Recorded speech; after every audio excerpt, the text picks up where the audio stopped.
Greek পুরাণ অনুসারে Orpheus ছিলেন অ্যাপোলোর পুত্র। তিনি ছিলেন সুরের জাদুকর। তার সুর শুনে অনেক অসম্ভবই সম্ভব হয়ে উঠত। কথিত আছে, গ্রিক অভিযাত্রীরা একবার যখন সাইরেন দ্বীপের পাশ দিয়ে যাচ্ছিল, তখন অরফিয়াসের এই সঙ্গীত তাদের প্রাণ রক্ষা করে। সাইরেন দ্বীপ হলো এমন একটি দ্বীপ যেখানকার বাসিন্দারা হলেন অর্ধেক মানুষ অর্ধেক পাখি। তাদের গানের গলা এত সুন্দর ছিল যে তা নাবিকদের কানে পৌঁছালে তারা মন্ত্রমুগ্ধের মতো সেই দ্বীপের দিকে যেতে বাধ্য হতো। ফলে জাহাজ নিয়ন্ত্রণ হারিয়ে সমস্ত নাবিকদের মৃত্যু হতো। একবার যখন জেসনের দল ওই দ্বীপের পাশ দিয়ে যাচ্ছিল, তখন জেসন নাবিকদের প্রাণ বাঁচানোর জন্য অরফিয়াসের সাহায্য নেয়। অরফিয়াস বাঁশি বাজাতে শুরু করলে তার সুর সাইরেনদের সুরকে ছাপিয়ে যায়, আর নাবিকরা বিপদের হাত থেকে রক্ষা পায়।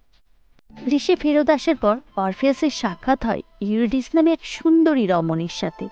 প্রথম দেখাতেই অরফিয়াস তার প্রেমে পড়ে যায়।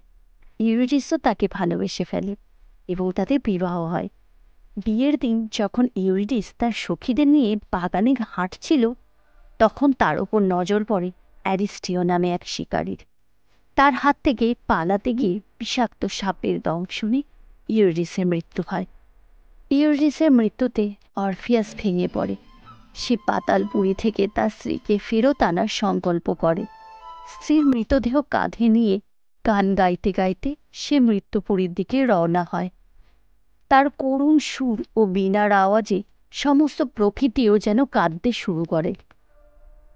এভাবে চলতে চলতে সে উপস্থিত হয় মৃত্যুনদ স্টাইক্সের কিনারায়, যার অপর পাশে রয়েছে স্বর্গ ও নরক। স্টাইক্স নদের মাঝি সারণ কোনো জীবিত মানুষকে এই নদ কোনোদিনই পার করায় না।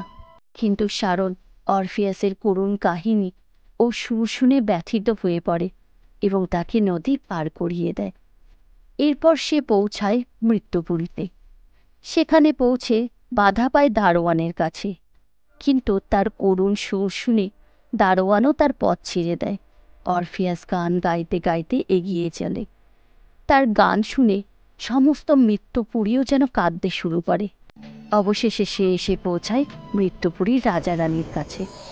অরফিয়াস তাদের কাছে তার স্ত্রীর প্রাণ ভিক্ষা চায়, কিন্তু মৃত্যুপুরীর রাজা রানী তাতে অসম্মত হয়। সে আবার তার করুণ সুরে গাইতে থাকে। তার আর্তনাদ শুনে রানী ইউরিডিসের প্রাণ ফিরিয়ে দিতে সমর্থ হয়। শর্ত দেয়া হয় অরফিয়াসের স্ত্রী তার পেছন পেছন যাবে, কিন্তু মৃত্যুপুরী পার হওয়ার আগে অরফিয়াস পিছন ফিরে তাকালে ইউরিডিসকে আর কোনোদিন ফিরে পাবে না। অরফিয়াস রাজি হয়। একবারও পিছনের দিকে না তাকিয়ে ক্ষীণ আলোক রেখা দেখে সে গান গাইতে গাইতে মৃত্যুপুরী পার হতে লাগলো। কিন্তু সেখানে সে নিজের পায়ের আওয়াজ ছাড়া আর কোনো শব্দই শুনতে পাচ্ছিল না। ফলে তার মনে সংশয় জাগলো, দেবতারা হয়তো তাকে মিথ্যে আশ্বাস দিয়েছে। ইউরিডিস তার পেছনে আসছে না। নিজের সংশয় মেটানোর জন্য সে মৃত্যুপুরী থেকে বেরোনোর আগেই পিছন ফিরে তাকালো, আর সে দেখল ঠিক তার পেছনেই ছিল ইউরিডিস।